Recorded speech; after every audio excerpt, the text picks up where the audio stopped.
Hello YouTube, this is Satsu 5 and today I'm going to be reviewing the Spyderco Straight Beat designed by Fred Perrin.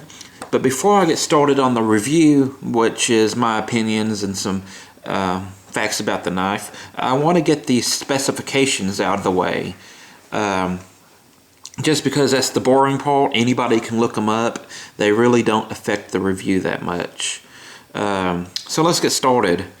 First off, let's take the knife out of its sheath so you can see it. The overall length is 7.19 inches. The blade length is 3.5 inches. And the steel is VG10. The handle material is black micarta. Weighs 3.2 ounces. And comes with a kydex sheath. And just in case you're curious, this is a Japanese made knife, as you can see, made in Japan. That doesn't bother me. Some people, the fact that something's not made in America really bothers them. I don't really understand why. It's almost like other countries don't have the right to produce goods. But anyways, I won't get on that. That's neither here or there. Let's talk about the sheath first, because the sheath is often overlooked when it comes to the knife. Just because, you know, the sheath doesn't have a whole lot of bells and whistles. It's very standard equipment, and it really, I don't know, it just gets overlooked sometimes. Just to let you know, I'm comparing it to the Spyderco Straight Bowie or Fred Perrin. This is the larger brother of this knife. This knife cost about $177. The Straight Beat does, and this knife costs about $80. And let's look at the sheaths real quick. You got kydex, which I guess you could say is a nicer material. You know, it's a little bit more luxurious, I guess, in some ways, but it's nowhere near as attractive and pleasing to the eye as the Fred Perrin Bowie. This one has the molded Spyderco logo, the contrasting eyelets.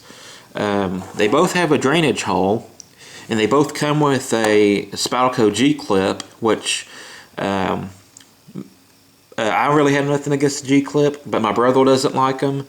And usually when we carry a fixed blade, especially a fixed blade that's with thermoplastic sheaths, like kydex or molded plastic or whatever, we usually carry them in the waistband. And how we do that is we loop the paracord that we have on it through the belt loop or the belt, and then we just shove this in the waistband in front of us, and that makes for a very easy, quick draw, and is pretty comfortable and very concealable in that way. And I'll talk about that carry method and carrying this knife in general later in the review.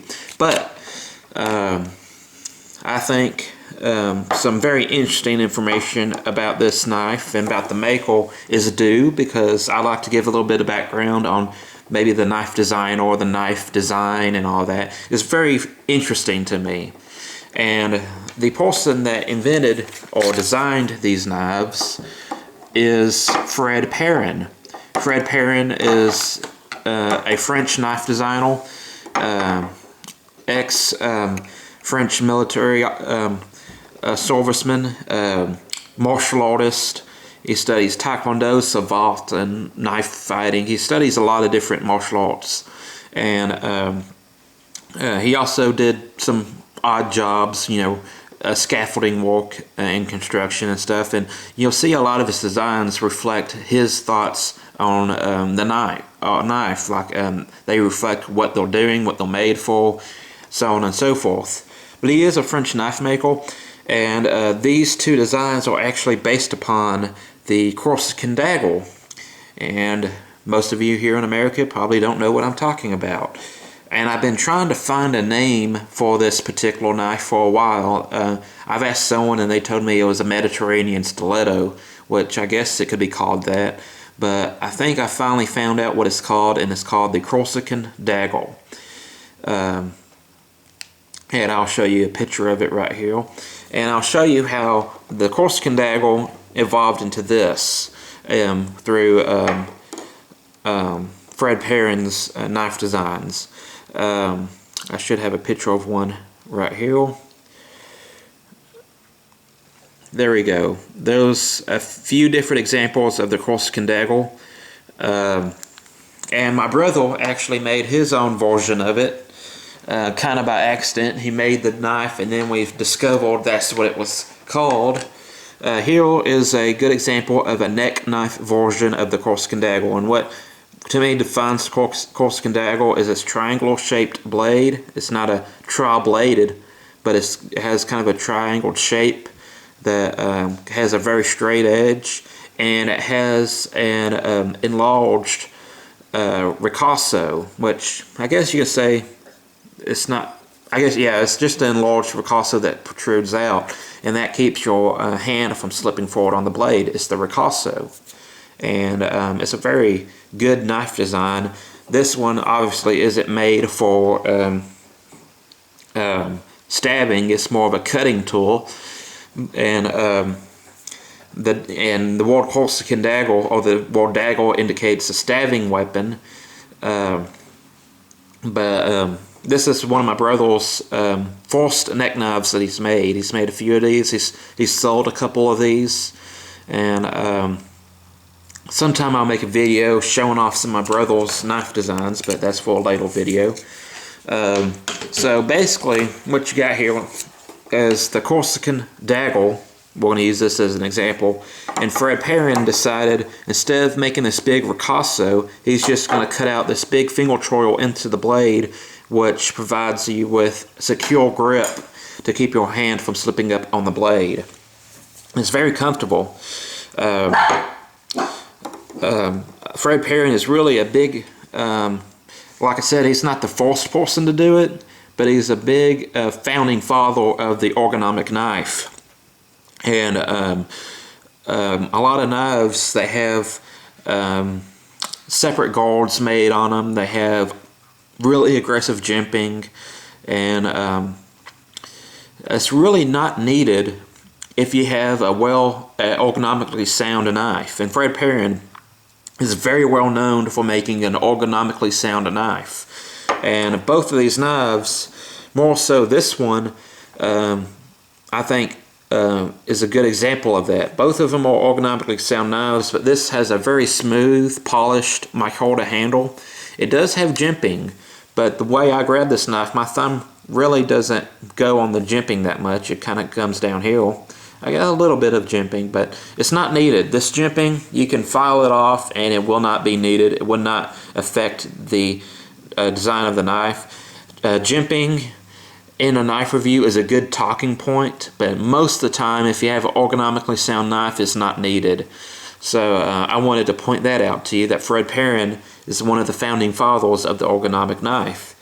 Even though, yeah, the ideal is hundreds of years old, but a lot of the modern knives aren't necessarily ergonomically sound. And with this knife, because of this finger choil cutout, is very secure in the hand, and it doesn't tear up the hand when using it, cutting with it. So that's a good plus when you buy a Fred Perrin knife, is that oftentimes it's going to be a very comfortable knife, and it doesn't have, a lot of them are very plain, but they're ergonomically sound, and to me that's the big selling point when you get a Fred Perrin knife, is that it's made to fit the hand and to complement the hand grip. I often use this example. Grab any knife with jimping, this one does have some jimping, and take your thumb out of the equation. You can still hold the knife, you can do a little bit of cutting without your thumb. Now take the same knife and drop your bottom fingers.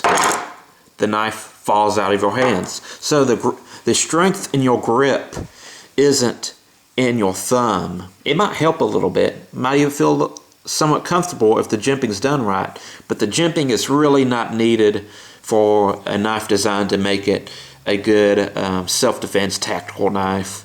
If the knife is ergonomically sound, you don't need it. And that's why I wanted to show this is also ergonomically sound knife. Put the sheaths back on real quick. Now when it comes to carrying this knife, I'm again going to compare the two knives. This is a 5-inch blade, 3.5-inch blade. I've been carrying this in the waistband using the method I described to you of looping the a cord into a belt loop and then sticking this in the waistband. And I found, especially when you're active, that this knife doesn't have enough blade sticking out into your waistband to really be really secure in the waistband. It either falls in and it kind of goes down your pant leg, and then you have to probably unbutton your pants and get the knife out and really secure it in your waistband or carry it in a different manner, or it's going to tip out of the waistband and fall off and kind of dangle you know, off your belt loop, and it's going to just kind of be swinging around and stuff. Usually you feel it when this happens, so it's not like you're walking down the street and you don't know that it happened, and then when you need the knife it's not there. You know when this happens, but I just noticed that this knife doesn't do so well in that carrying method that me and my brother love so much. And it's also interesting because of the bulk of this knife, it doesn't make a very good neck knife. It's like too big for a neck knife, too small for a waistband fixed blade knife. G-clip is might be the better way to go, but I generally don't like carrying knives on the hip in that method. I don't mind it. It's just it's not my preferred carry method. So yeah, that's the dilemma with this knife. It's too small for a waistband knife, too big for a neck knife. Possibly a good way to carry this is under their armpit, which would be very concealable. Some people don't like that method. That's how I used to carry neck knives, was around the shoulder under the armpit. It's accessible and very concealable. This knife was designed to be a tactical knife. I know it doesn't necessarily look like it. It looks like it could be a good EDC knife to do tasks such as cutting up food, opening boxes, so on and so forth. But it was meant to be a carryable version of this. This knife might be out of reach for a lot of people because of size restriction laws. But this is legal to carry almost everywhere that fixed blades are legal to carry at. So that's really where this knife shines. That's why they call it the street bowie. You can carry it around the street and you still have a bowie fighting knife on you, so to speak. But I don't know. This knife, to me, because I live in Texas, I can carry 5.5-inch long blades being folding or fixed blade. This really doesn't give me any advantages to carry, at least in Texas. I know in some places this would be an advantage to carry because you get a fixed blade that's super, it won't fold on you. The only bad thing that can happen is that it breaks, but this is a pretty thick knife, you know, the original stock on it. But it's not going to break on you, so it's going to be a very strong knife. But just for me, in the state I live in, there's no advantage to really carrying this knife other than if you particularly like it or not. If you love the knife design, you know, you're going to enjoy carrying it. And I like it, but I don't love the knife. Just because there's other knives I'd rather carry that I think are more practical and tactical. I got some EDC knives that are more practical, and I got some self-defense knives that are more tactical than this. But again, this knife is pretty pricey. It's over $100, like $177, I think. Shipping and handling is probably going to make it $180. That's an expensive knife, and it's very small, so it's not going to be the most capable knife in a self-defense situation. You're going to have to really get up real nice and close to use this effectively. On the other hand, you can buy this for 80 bucks, and you have more reach.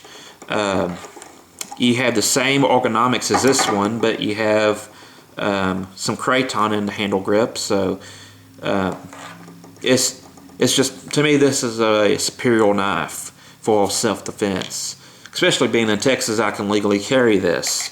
Now, like I said, if you don't live in a cool state that allows you to carry certain things, this might be the way to go. But to me, it's like an underpowered gun, you know. Yes, you can conceal it, and it's better than having nothing at all. But it's, at the end of the day, it's still underpowered as far as its capabilities. Not to say you can't get into the good stuff with this. You can, but you have to get really, really close to your target. And if I can help it, I don't want to be that close to danger. But as far as the knife feels in my hand, like I talked about, this is an ergonomically sound knife. It feels awesome in the hand. I love the micarta handle scales.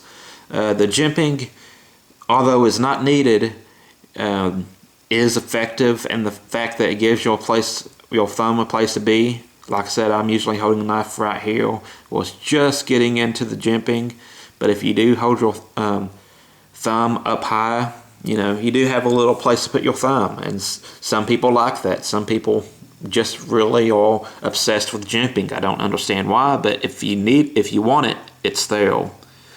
And that's it about the knife. That's my 2 cents on it. It's a well-made knife. The ergonomics are there. It's a very ergonomic, very comfortable, very effective handle design. But as far as a self-defense knife, those knives I can carry that are easier to carry, that will do a much better job than this, in my opinion. So that's it. I hope y'all enjoyed this little knife review, and hope y'all have a great day. I'm a Satsu 5, and I'm out.